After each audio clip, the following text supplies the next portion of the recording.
하나님의 은혜와 평강 여러분 모두에게 함께 하시기 바랍니다. 아멘. 오늘 저는 구약성경에 나와 있는 위대한 한 사람에 대해서 나누고자 합니다. 구약성경에 나와 있는 많은 인물들 중에서 하나님의 손에 붙들려 가장 위대하게 사용받았던 선지자, 고대 중동 지역에서 전무후무한 능력의 사람으로 쓰임받았던 선지자, 그 사람 이름이 뭐죠? 엘리야 선지자에게 있었던 일을 한 가지 나누면서 하나님이 우리 가운데 원하시는 것이 무엇인가 함께 말씀을 나누고자 합니다. 엘리야는 기도로 하늘에서부터 불이 내려오게 했던 선지자입니다. 하나님 불을 내려주십시오 하니까 실제로 하늘에서 불이 떨어졌습니다. 하나님의 살아계심을 우상숭배자가 많은 이스라엘 땅에 증언하기 위하여 우상숭배자 바알의 선지자 450명을 다 불러세우고 너희 신 바알이 살아있다면 소리쳐 불러봐라, 실존을 보여봐라, 나는 하나님께 불러 응답해달라고 하겠다 해서 하나님의 실존을 이방인들의 제사장과 수많은 사람 앞에서 증언했던 엄청난 일을 한 사람입니다. 그리고 엘리야가 기도하니까 하나님께서 그 기도를 들으시고 하늘의 문을 닫아서 3년 6개월 동안 비가 내리지 않게 하셨습니다. 엘리야가 다시 엎드려 기도하니까 하늘에서 비가 쏟아지게 했습니다. 하늘 문을 열고 닫았던 엄청난 능력을 했습니다. 폭우가 내리자 아합 왕의 마차보다 앞서서 달리기를 했어요. 사람의 달리기가 마차의 속도보다 빠르게 달리기를 해서 아합 왕보다 앞서갔던 이런 일을 했던 사람입니다. 그 일이 끝나자마자 오늘 본문의 일이 있는 것입니다. 열왕기상 18장까지 그런 일이 바로 기록되어 있고 오늘 본문은 19장에 있는 이야기입니다. 하나님이 엘리야를 호렙산으로 부르셨어요. 호렙산으로 와라. 그러자 엘리야가 호렙산 동굴에 들어가 있었습니다. 동굴 속에 들어간 엘리야에게 하나님이 오늘 본문처럼 말씀한 것입니다. 11절을 한번 읽어보도록 하겠습니다. 함께 읽겠습니다. 시작. 여호와께서 이르시되 너는 나아가서 여호와 앞에서 산에 서라 하시더니 여호와께서 지나가시는데 여호와 앞에 크고 강한 바람이 산을 가르고 바위를 부수나 바람 가운데 여호와께서 계시지 아니하며 바람 후에 지진이 있으나 지진 가운데도 여호와께서 계시지 아니하며 엘리야가 엄청난 정말로 전무후무한 기적과 능력을 행한 직후에 하나님이 엘리야를 찾아오셔서 무언가 엘리야에게 말씀해 주고 싶었던 것이 있었던 거예요. 그래서 엘리야야 동굴에서 나와라, 밖에 서 있어라, 내가 너에게 나타나마, 너는 잘 보고 있어라 하시고 일어났더니 엄청난 일이 또 벌어지고 있는 거예요. 그것은 급한 바람, 강한 바람이 휘몰아치고 있었습니다. 그 바람에 의해서 산이 갈라졌다. 아마 나무가 막 뽑혀서 그냥 쫙 쪼개진 것처럼 보이는지 모르겠습니다. 바람이 얼마나 셌든지 바위가 쪼개져 나갔다고 말합니다. 그리고 땅이 흔들리면서 진동하기 시작했고 엄청난 지진이 벌어졌습니다. 그런데 희한한 얘기가 그 다음에 실려 있어요. 여호와께서 그 가운데 계시지 않았다. 하나님은 오늘날 성령에 관해서 눈을 뜬 사람, 하나님의 능력을 경험한 사람, 하나님의 손에 붙들려 쓰임받는 사람들에게 무언가 엘리야처럼 말씀하고 싶은 것이 계신데 그것이 본문에 있는 이야기인 것입니다. 하나님이 바람 가운데 계시지 않고 지진 가운데 있지 않았다. 12절을 읽어볼까요? 12절 시작. 또 지진 후에 불이 있으나 불 가운데도 여호와께서 계시지 아니하더니 불 후에 세미한 소리가 있는지라. 큰 바람이 불어닥쳤고 땅이 흔들리는 큰 지진, 굉음과 함께 땅이 쫙 쪼개지는 지진이 일어났고 이 기적 같은 일이 벌어진 거예요. 그리고 또 하늘에서부터 불이 내렸고 불꽃이 갈라지면서 불꽃이 춤을 추는 엄청난 현상이 벌어졌습니다. 그런데 희한하고 재미있는 것은 이 어마어마한 역사가 벌어지는 이 광경 속에서 하나님이 굳이 불필요한 문장을 반복해서 쓰시고 있는 게 있습니다. 사실 이 문장이 없어도 전체적인 내용을 설명하는 데는 아무 지장이 없어요. 그러나 굳이 이런 문장을 왜 쓰실까? 하나님 모습은 보이지 않는데 원래부터 그게 뭐예요? 3번 반복해 쓰고 계세요. 그게 뭐예요? 여호와께서 계시지 아니하다. 할렐루야. 우리 교인 수준이 이 정도예요. 딱 말하면 바로 그냥 할렐루야, 여호와께서 계시지 아니하더라. 하나님이 계신지 안 계신지 사람이 알아볼 수 있어요, 없어요? 없어요. 하나님 보이지 않는 분이시기 때문에. 하나님이 안 보였다는 말이 아닙니다. 하나님은 안 보이시는 분이십니다. 근데 계시지 않았다는 말을 쓰는 까닭은 뭐예요? 그것이 중요하다, 중요하지 않다. 중요하지 않다는 이야기를 의도적으로 하기 위해서 성경에는 3번씩이나 반복해 쓰고 있는 거예요. 큰 바람이 불었지만 하나님이 그 속에 계시지 않았다. 어마어마한 지진이 벌어졌지만 하나님이 그 속에 계시지 않았다. 불이 하늘에서 막 쏟아졌지만 하나님이 그 속에 계시지 않았다. 그러면서 그 다음 얘기를 하고 계십니다. 그 다음 얘기 뭐예요? 불 후에 세미한 소리가 있으니라. 13절 읽어보겠습니다. 시작.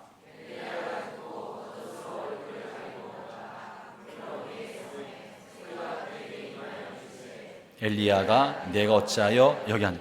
엘리야가 얼굴을 가리면서 나갔어요. 왜 가렸겠어요? 하나님의 얼굴을 보는 날에는 죽기 때문에 얼굴을 가린 거예요. 다시 말하면 엘리야가 얼굴을 가렸단 말은 지금 하나님이 뭐가 나타나셨다? 하나님의 영광이, 하나님의 임재가, 하나님의 그 무엇인가가 나타나시기 시작했기 때문에 하나님의 얼굴을 볼까봐 얼굴을 가리기 시작한 거예요. 다시 묻습니다. 그럼 하나님께서 지진도 보내주시고 큰 바람도 보내주시고 불도 보내주셨는데 정말로 하나님의 임재가 있는, 하나님이 정말 보여주고 싶어한 건 뭐라는 거예요? 이건 어려운 질문이었어요. 3가지 기가 막힌 기적의 현상이 있었고 그 다음에 또 한 가지 사건이 있었어요. 그게 뭐예요? 세미한 음성이 있으니라. 엘리야가 하나님이 임재나 하나님이 그 가운데 영광스럽게 좌정하신 것을 알았던 것은 불도 아니고 지진도 아니고 급하고 강한 바람, 마치 오순절날 마가다락방에서 역사했던 불과 바람 같은 진동하는 그런 것이 아니라 세미한 음성 가운데 하나님이 계심을 알아차렸다는 거예요. 형제자매 여러분, 여기서 중요한 사실이 있습니다. 왜 하나님이 굳이 이렇게 불에 관한 이야기, 지진을 보여주시는 거, 큰 바람 소리를 듣게 해주시는 거, 그리고 이 사건은 마치 사도행전 2장의 오순절날 마가다락방에서 임했던 것과 굉장히 흡사한 그런 사건을 일으키시면서 거기 하나님이 계시지 않았다 하고 나서 세미한 음성 가운데 계셨다고 말하겠습니까? 이것은 정말 중요한 것은 뭐다? 정말 중요한 하나님의 임재와 하나님의 영광과 성령을 따라 살아가는 우리에게서 정말 필요한 것은 어떠한 현상이 아니다. 현상이 아니다. 불이, 엘리야가 기도할 때 하늘로부터 불이 내려오는 전무후무한 사건이 생겼지만 그거는 본질이 아니다. 성령이 임할 때 급하고 강한 바람 같은 소리가 귀에 들릴 만큼 크게 벌어진 일이 벌어지고 있지만, 땅이 흔들리는 것 같은 진동이 벌어지기도 하지만, 기도받을 때 등에서부터 식은땀이 흘러내고 뜨거운 불길이 온몸을 관통하는 것처럼 느껴질 때도 있지만 중요한 건 그런 게 아니다. 그거는 그냥 하나님이 베푸시는 현상에 지나지 않는다. 다시 물어볼게요. 하나님이 이 불을 보내신 거예요, 아니에요? 하나님이 불을 보내신 거예요. 갈멜산에서도 하나님이 불을 보내셨고 오늘 이 자리에서도 불을 보내셨어요. 급한 바람도 누가 보내신 거예요? 하나님이 보내신 거예요. 마귀가 보낸 거 아닙니다. 자연현상을 말하고 있는 것이 아닙니다. 지진과 진동 누가 하신 거예요? 하나님이 하신 거예요. 마귀가 한 것이 아니고 자연현상도 아닙니다. 그러나 중요한 건 그건 본질이 아니니까 그것에 집중하지 마라.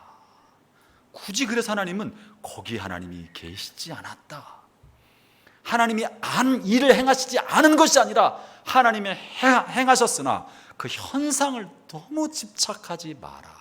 그거는 그렇게 중요한 일이 아니다. 진짜는 여기 있으니 세미한 음성으로 하나님이 말씀하신다는 것입니다.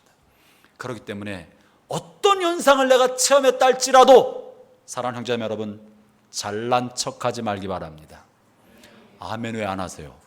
내가 알아요. 우리 교인 중에서 수십 명의 사람들이 기적을 체험하고 성령의 능력을 체험하고 성령의 임재를 체험했다는 사실을 압니다. 맞습니까? 아유, 은혜 받은 사람 아멘 해야지.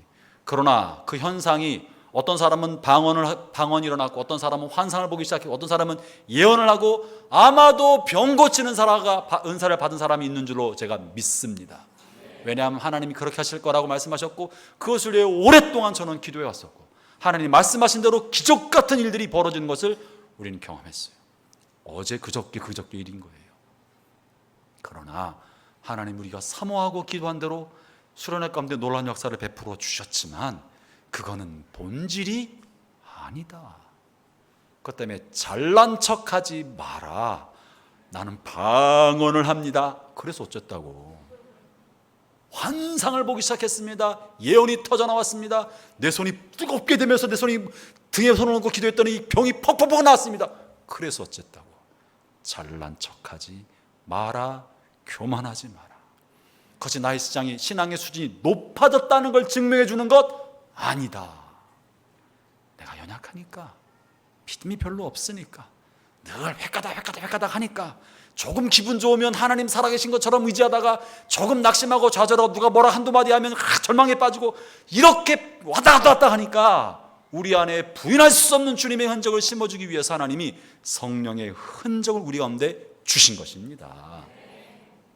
은혜를 받은 것은 우리가 약하니까 우리의 믿음을 견고하게 세워주려고 주신 것이지 우리가 훌륭한 사람이라고 그것을 인정해 주신 것은 아니다. 그러므로 우리가 정말 붙들어야 할 신앙의 본질은 내게 어떤 현상이 생겼느냐가 아니라 하나님이 정말 함께 하시는 세미한 음성, 그 세미한 음성 속에 주님이 계신다는 사실입니다. 사랑하는 형제자매 여러분, 엘리야에게 임하셨던 하나님께서 세미한 음성 가운데 엘리야에게 말씀해 주고자 하신 것처럼 저는 성령을 받은 여러분들이 또 성령이 내주하시는 모든 분들이 주님이 임하시는 세미한 음성을 들을 수 있게 되기를 축원합니다. 하나님은 우리 가운데 말씀하신 분이십니다. 하나님은 주님의 뜻을 그 자녀에게 알려주시는 분이십니다. 하나님의 뜻은 다만 성경의 기록으로 남아있기 때문에 과거의 그 기록, 과거의 기록에 의지해서 오늘을 살도록 하는 것만은 아닙니다. 하나님은 물론 온 인류를 구원하기 위하여 구원의 길이 무엇인지, 구원자가 누구인지 명확한 보편적 진리를 성경 안에 담아서 오고 오는 세대의 불변의 진리로 우리 가운데 주시었습니다. 예수 그리스도 이후로, 예수 그리스도와 함께, 예수 그리스도 말고 두 번째로 하나님 인류 가운데 주신 가장 큰 축복이 성경임에는 틀림이 없습니다. 그러나 성경은 모든 사람을 향한 보편적 진리고 구원에 이르는 길을 계시해 주는 것이고 신앙생활에 관한 보편적 뜻을 알려주시는 것은 틀림없지만 오늘 나의 삶에, 구체적인 나의 삶의 환경 속에 내가 실제로 어떤 삶을 살아가야 될지에 관한 디테일에 관한 이야기를 나누고 있는 것은 아닌 거예요. 오늘 내가 어디로 가야 될지, 내가 오늘 이사를 가야 될지 말지, 직장을 옮길지 말지, 이것은 성경에 보고 성경에 이사 갈지 말지 없는 거예요. 근데 주여 나 어떻게 하면 좋겠습니까? 쫙 폈더니 창세기 12장 본토 친척 아비집을 떠나라, 할렐루야, 이사 갑니다. 이거 아니잖아요. 그렇게 해준 게 아닌데 이 말씀이 쓰여있으니까 나는 그렇게 하겠습니다. 그러면 예루살렘에 머물러 있으라. 사도행전 1장을 폈으면 어떡할 뻔했어. 예루살렘으로 갈 거예요. 그거는 아니니까 보편적 진리를 말씀해 주고 계시지만 오늘의 삶의 다양한 현장 속에서 어떻게 살아야 할지는 이 안에서 찾는 것이 아니라 여기는 보편적 진리예요.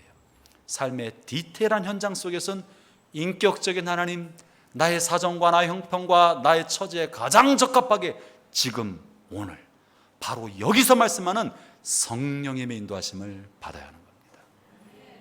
주님께서 내가 떠나가는 것이 너에게 유익하다, 내가 떠나가면 내가 너에게 성령을 보내주실 것이고 성령이 너희를 진리의 길로 인도해 주실 것이라고 말씀하는 거예요. 그럼 어떻게 진리로 인도하냐고요? 세미한 음성 가운데 인도한다고 말씀해 주시는 것입니다.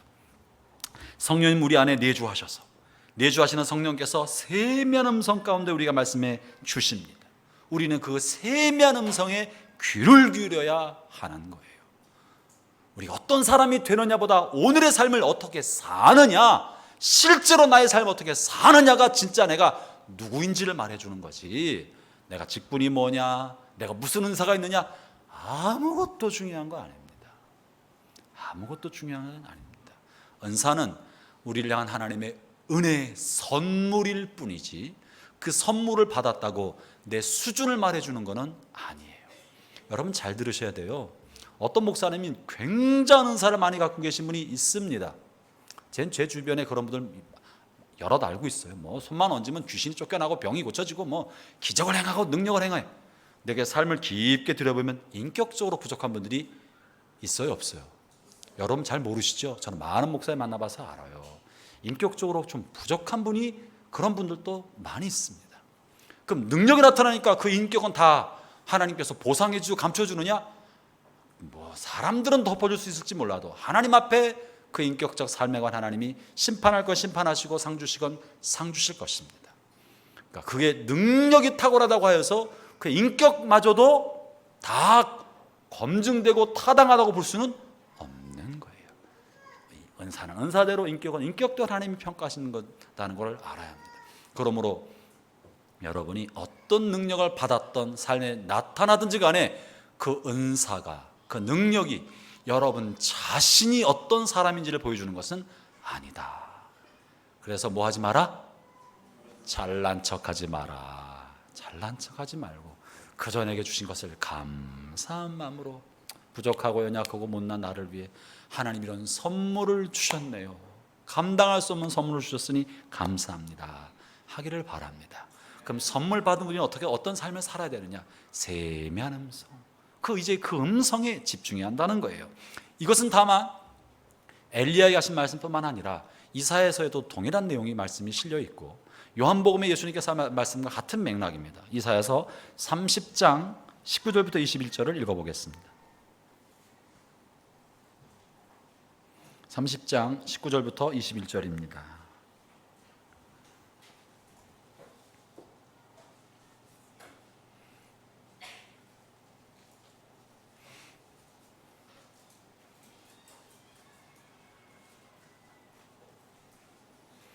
함께 읽을까요?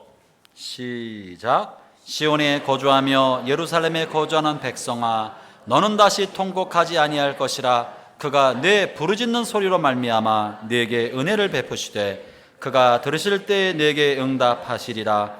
주께서 너희에게 환난의 떡과 고생의 물을 주시나 내 스승은 다시 숨기지 아니하시리니 내 눈이 내 스승을 볼 것이며 너희가 오른쪽으로 치우치든지 왼쪽으로 치우치든지 내 뒤에서 말소리가 내 귀에 들려 이르기를 이것이 바른 길이니 너희는 이리로 가라 할 것이며. 아멘.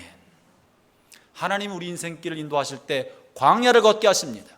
하나님 우리 인생을 훈련시켜 그리스도의 거룩한 성품과 인격에 참여하도록 하기 위하여 환난의 떡과 고생의 물을 주실 때가 있습니다. 그것이 광야를 지나는 그리스도인의 삶이며 천국까지 가는 철로역적 인생을 사는 그리스도인의 삶입니다. 하나님 우리에게 형통과 축복을 보장해 주시는 분이 아니올시다. 신앙은 형통과 성공과 축복을 보장해 주는 것이 아닌 거예요. 하나님 우리에게 다만 우리에게 약속하신 것은 너희의 삶에 광야를 지나고 환난의 떡과 고생의 물을 먹을 수 있다. 그러나 하나님이 보상해 주고 보장해 주신 것은 우리에게를 인도해 주신다. 광야에서 함께 하신다. 환난의 떡을 먹고 고생의 물을 마시게 될 때, 광야의 메마른 땅을 걸어가게 될 때 결코 홀로 걷지 아니하고 내 스승이 너와 함께 일 것이다. 그 스승이 누구예요? 보혜사. 보혜사가 스승이란 말이에요. 우리를 보호하시고 은혜를 베푸시고 위로하시는 스승인 거예요. 보혜사인 성령께서 너와 함께하고 계셔서 네가 좌우로 치우치든지 우로 치우든지 죄악의 길에 빠지든지 육신의 정욕에 빠지든지 그리하지 아니하도록 바른 길로 인도하기 위하여 스승을 보내주실 것이고, 그 스승이 내 뒤에서 내 영혼 깊은 곳에서 작은 말소리로 세미한 음성으로 너희를 인도해 주실 것이다. 할렐루야. 사랑하는 형제자매 여러분, 우리가 왜 성령 받아야 합니까? 능력 얻고 병 고치기 위해 그런 것이 아니라 내 삶 속에 내 안에 내주하시는 성령님의 내적 음성을 더 잘 듣기 위하여 성령의 충만함을 구하고 사모하는 것입니다. 내주하시어도 성령의 음성을 말씀하셔요. 그러나 내주하시기만 하셔서는 못 알아차릴 때가 많아요. 그럴 때 우리는 위에서부터 압도하여 나를 덧입히는 성령의 두루마기, 성령의 기운을 또 한 번 있기를 사모하는 것입니다. 하나님이 살아계시지, 하나님이 나의 삶에 함께 하시지, 나를 인도하시는 그분이 맞지. 나는 광야 같은 내 인생길을 나 혼자 걸어가는 줄만 알고 있었는데, 나 혼자 척박한탕을 괜히 고생하는 것만 같았는데 왜 나의 삶이 이렇게 힘든 것만 계속 반복되나? 나에게 무슨 문제가 있는 건가? 라고만 생각하고 있었는데 성령의 임재를 체험하고 나니까 아니구나, 하나님 여전히 나를 사랑하시는구나, 하나님 여전히 나와 함께 하시는구나, 나를 눈동자처럼 보호하고 지키고 계셨구나, 하나님 내 마음을 다 아시는구나, 이것을 가슴 깊게 받아들이고 깨닫고 알게 되는 것입니다. 그럽디까 아닙디까?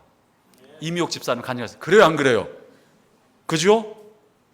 억지로 강요하고 대답하는 거 아니죠? 할렐루야.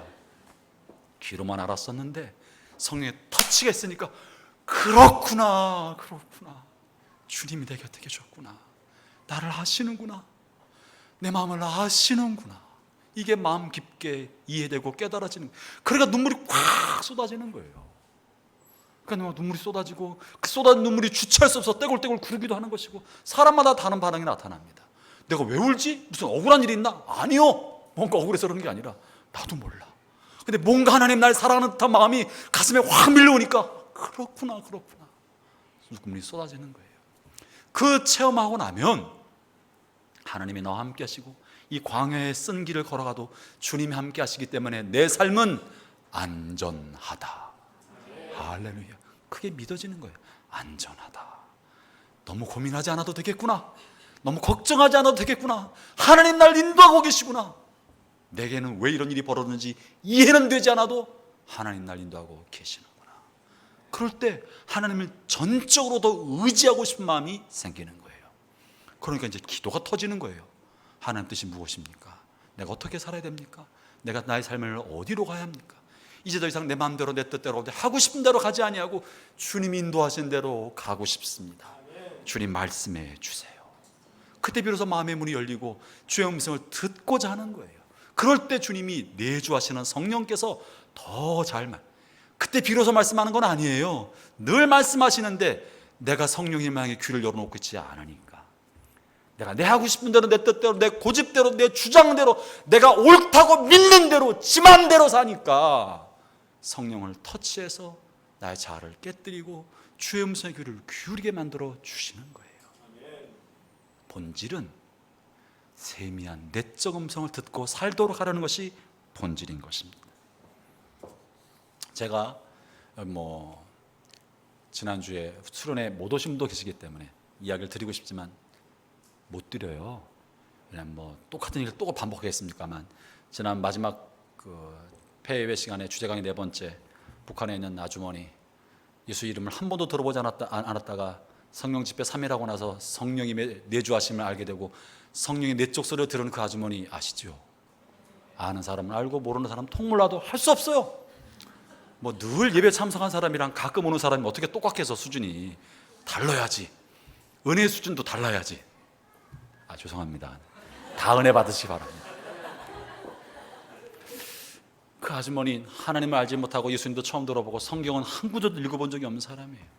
그러나 성령이 내주하시면서 세미한 음성으로 자신의 삶에 말씀하고 계심을 알아버렸어요.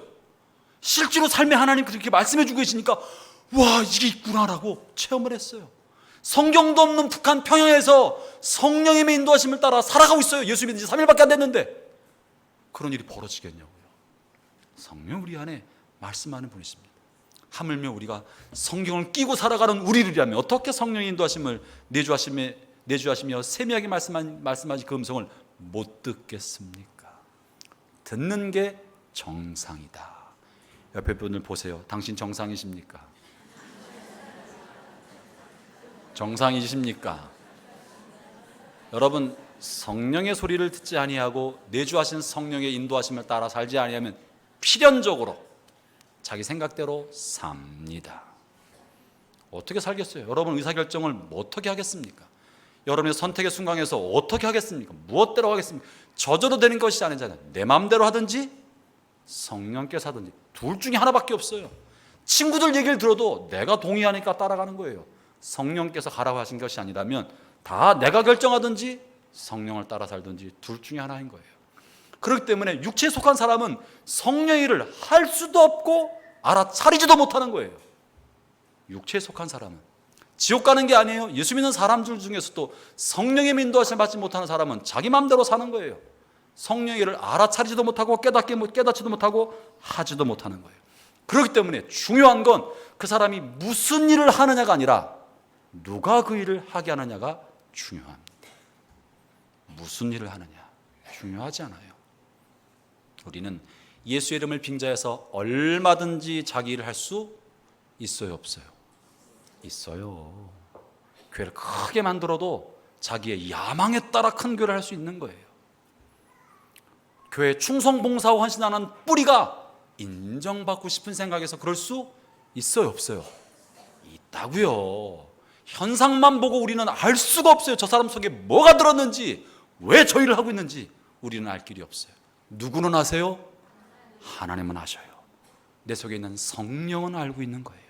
그래서 그가 무슨 일을 하느냐보다 진짜 중요한 건 누가 그 사람 속에서 그 일을 하게 하고 있느냐. 이게 진짜입니다.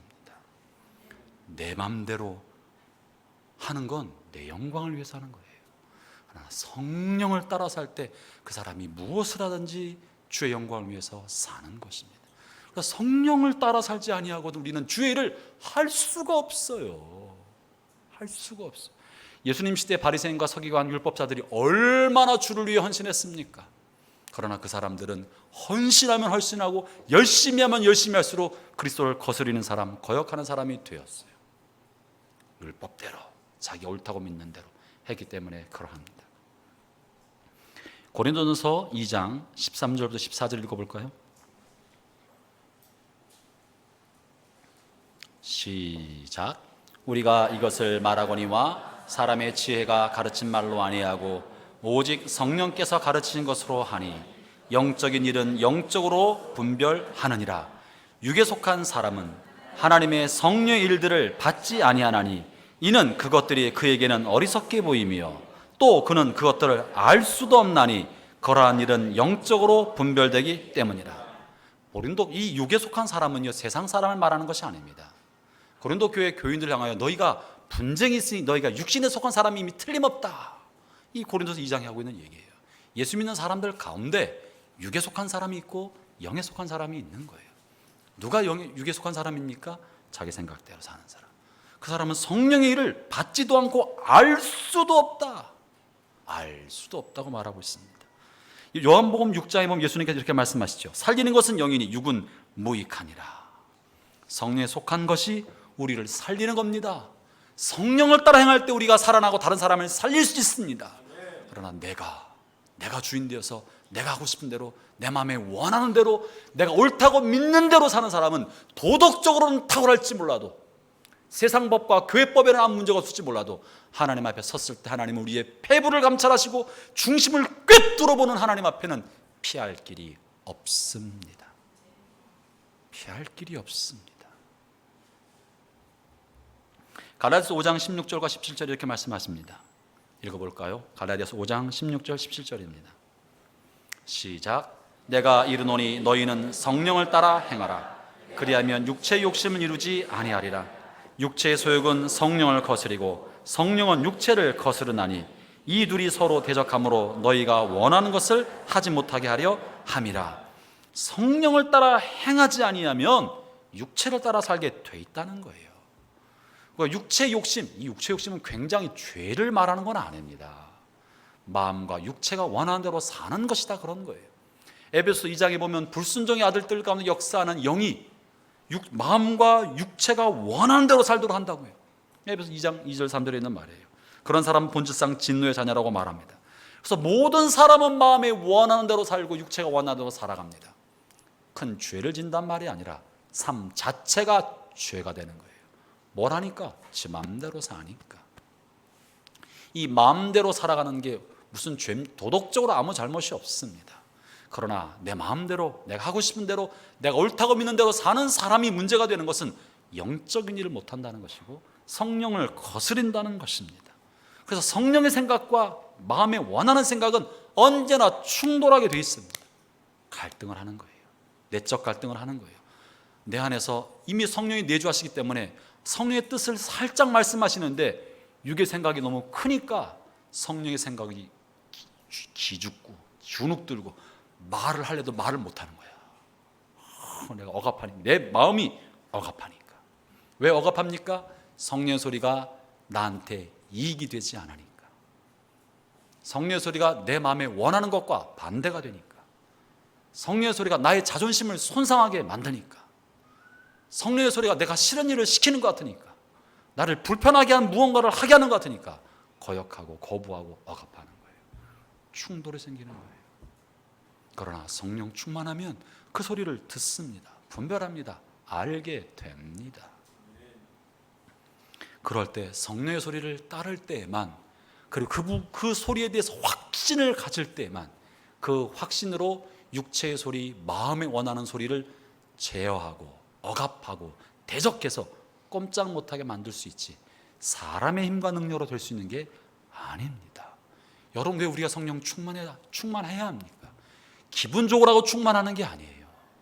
하나님의 뜻대로 살 수 있는 유일한 길은 하나님의 말씀과 함께 성령의 충만함을 받아야만 하나님의 뜻을 분별할 수도 있고 또 그렇게 살 수가 있는 것입니다. 교회 공동체도 마찬가지입니다. 공동체 안에도, 이 안에도 성령에 속한 사람이 있고 육에 속한 사람이 있고 적당히 양다리 걸친 사람이 다 있어요. 말싸움하면 누가 이길까? 어디나 싸움하면 눈에 뵈는 게 없는 사람이 이기는 거예요. 막 가는 사람이 항상 이기게 돼 있어요. 예의 바르고 예절 바른 사람이 지게 돼 있어요. 그렇다고 지는 사람이 나쁜 사람이고 막 가는 사람이 잘하는 사람이냐? 그런 거 아니에요. 져주는 거예요. 그래서 이겼다고 이긴 게 아닌 거예요. 교회 공동체도 마찬가지예요. 말싸움하면 누가 이겨요? 막 가는 사람이 이긴다니까요. 막 가는 사람, 다른 사람과 상관없이 하고 싶은 말을 마음대로 하는 사람, 다른 사람의 마음의 상처와 상태와 여건과 상관없이 내 주장에 능한 사람이 이기는 거예요. 육체에 속한 사람이 이기는 거예요. 형제자매 여러분, 육체에 속한 사람이 될 것이 아니라 성령이 무엇을 원하시는지 민감하게 분별하기를 바랍니다. 그래서 이기는 게 이기는 것이 아니라 주님이 이기게 할 때, 주님이 드러날 때만 이긴다는 걸 알아야 합니다. 그러므로 우리는 오늘 이 엘리야의 주님 말씀을 통해 성령의 세미한 음성을 들어야 하고 그 성령의 내적 음성에 순종하게 되기를 축원합니다. 이 성령의 내적 음성에 순종하지 않는 게 죄입니다. 저는 이제 저 여러분의 삶의 수준에서 도덕적인 문제가 죄냐 아니냐 이 단계를 넘어서기를 축원합니다. 우리 가운데 다른 남자나 여자나 간음하고 간통해서 악을 범하는 사람이 얼마나 있겠어요? 얼마나 있겠어요? 아무도 없을 수 있습니다. 우리 가운데 남의 물건을 도적질하는 사람이 얼마나 있겠어요? 아무도 없을 줄 압니다. 살인하는 사람이 누가 있겠습니까?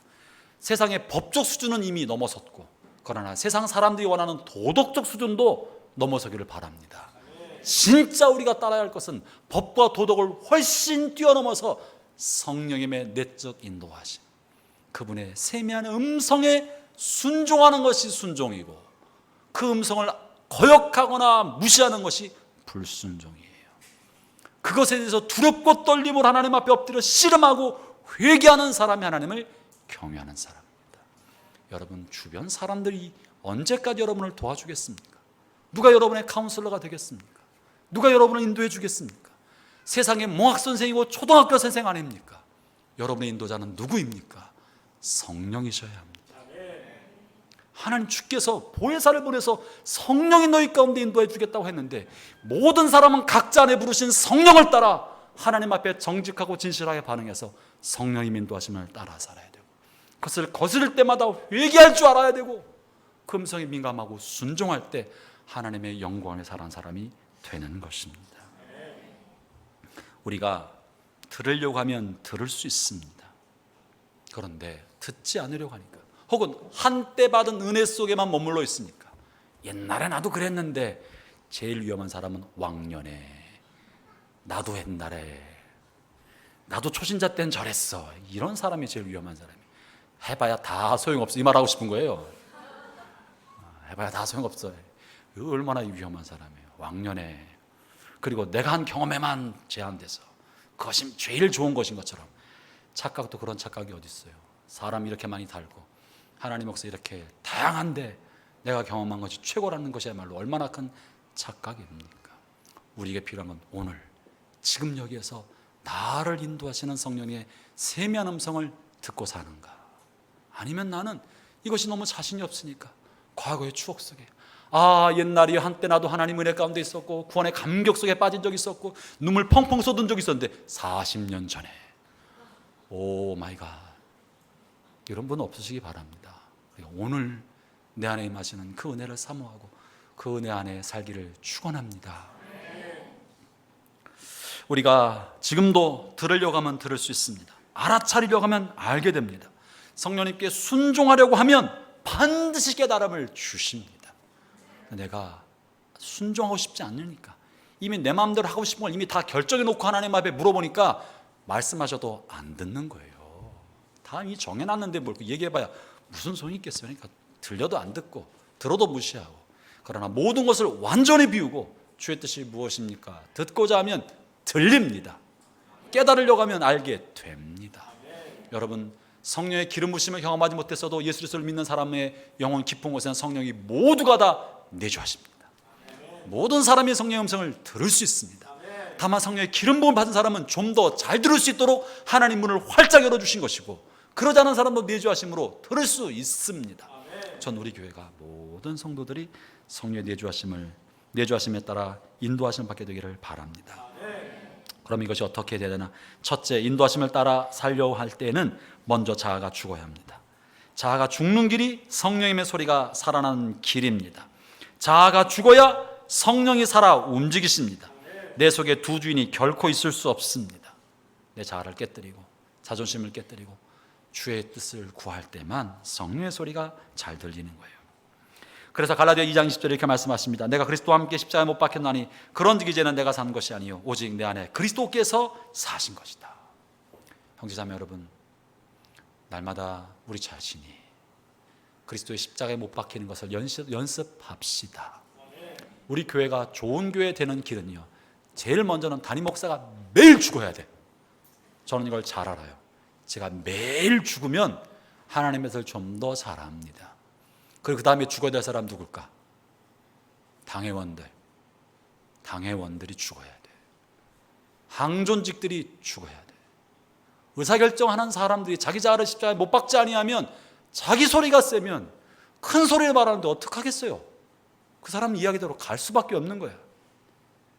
사람 소리가 내고 인간 소리가 내어도 큰 소리를 말하면 그걸로 갈 수밖에 없는 거예요. 그럼 이 교회가 어디로 가겠어요? 당회원들이, 중직자들이, 항존직이 날마다 십자가에 현저하게 자신을 못 박지 아니하면 우리 교회는 사람 중심의 교회로 가게 돼 있습니다.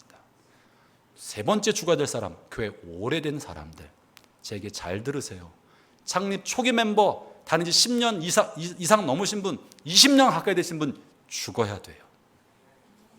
아멘 안 하네. 새로운 사람만 아멘 하는 것 같아요.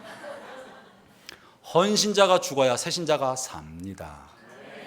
헌신자, 오래된 사람이 뻣뻣하게 주인 노릇하는 곳에 새 사람들이 들어올 자리가 없어요. 자리가 없어요. 이미 주인이 다 차 있고, 새 사람들이 뭘 좀 하려고 그러면 저게 온 지 얼마 되지도 않은 것이 어디서 이러면 어떻게 자리를 잡아요? 오래된 사람이 자기를 죽고 매일같이 십자가에 못 박고 다른 사람이 중심이 되도록, 다른 사람이 잘 되도록, 다른 사람이 더 행복하도록 자기는 뒷자리를 차지할 줄 알아야 교회가 살아납니다. 전 우리 교회가 큰 교회로 들어갈 때 제일 걱정되는 건 헌신자들이 큰 소리 낼까 봐 걱정돼요. 오래된 사람들이 주인 노릇하려고 나선다면 희망이 없습니다. 우리 입당하기 전에 헌신자들은 날마다 십자가에 못 박기 바랍니다. 진짜 헌신자가 되길 바랍니다. 세 사람만 아멘하는 거 아니죠? 오래되신 분들이 저도 저 먼저 죽을 테니까 한 사람 한 사람 날마다 죽읍시다. 그래야 주님이 그리스도 주인 되신 교회가 되지. 사람의 주인 된 교회 만들어가지고 뭐 하려고 그거. 그 주인 노릇하고 싶고 큰 소리 싶으시면 다른 데서 조직과 단체를 만들어서 큰일 하시오. 거기서 대장 노릇하시오. 교회에 와서는 잠잠하시오. 주님이 주인 되도록 잠잠하시오. 첫 번째는 자아가 죽어야 됩니다. 두 번째는요, 성령의 내적 평강을 따라 살아야 한다는 것입니다. 우리의 심령에 성령이 거하실 때 나타나는 첫 번째 징조는 내적 평강입니다. 하나님은 화평의 영이시고 질서의 하나님이십니다. 평강의 영이 성령으로 나타납니다. 그래서 성령 임한 사람은요, 마음이 평화롭습니다. 평강이 찾아옵니다. 여러분 이미 성령 세례 받으시면 제 얘기를 잘 들으셔야 합니다. 여러분이 성령 받을 때 임했던 놀라운 평강을 계속 유지하는 것이 주님의 뜻입니다. 그걸 지키라고 말씀하고 계신 거예요. 그리스도의 평강이 너희를 주장하게 하라. 그 평강이 깨어지는 것에 대해서 두렵고 떨림으로 반응해야 됩니다. 다시 제가 주의 이름으로 말씀을 드립니다. 하나님의 뜻을 어떻게 할까요? 여러분이 무언가 결정하려 할 때 이미 받은 성령의 내적 평강이 흔들리거나 깨어지는 방향으로 가려 하면 주님을 거역하는 거예요. 그럴 때 멈추어 서서 주님, 내가 주의 평강을 따라가겠습니다, 지키겠습니다라고 평강 인도하는 방향으로 방향을 바꿔야 합니다. 그것이 여러분에게 어떤 손해를 준다 할지라도, 여러분 이상에 어떤 충돌을 준다 할지라도 그것이 주님의 뜻입니다.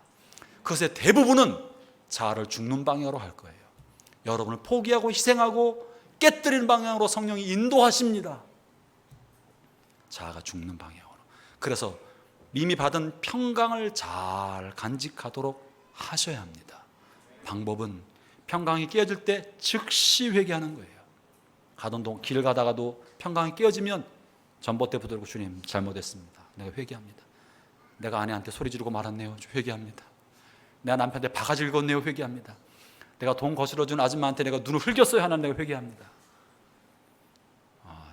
전체로 내 발 밟은 그 여자한테 눈을 째려봤어요. 내가 회개합니다.